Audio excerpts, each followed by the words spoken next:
বলো, আমরা ঈমান এনেছি আল্লাহর প্রতি এবং যা নাজিল করা হয়েছে আমাদের উপর, আর যা নাজিল হয়েছে ইব্রাহিম, ইসমাইল, ইসহাক, ইয়াকুব ও তাদের সন্তানদের উপর, আর যা দেওয়া হয়েছে মুসা, ঈসা ও অন্যান্য নবীকে তাদের রবের পক্ষ থেকে। আমরা তাদের কারো মধ্যে পার্থক্য করি না এবং আমরা তার প্রতি আত্মসমর্পণকারী। সূরা আল ইমরান আয়াত ৮৪। যারা ঈমান এনেছে এবং নিজ ঈমানকে জুলুমের সাথে সংমিশ্রণ করেন তাদের জন্যই নিরাপত্তা এবং তারাই হিদায়াতপ্রাপ্ত। সূরা নাম আয়াত ৮২।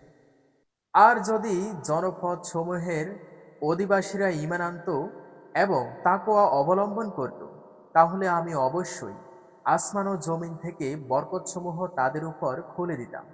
কিন্তু তারা অস্বীকার করল।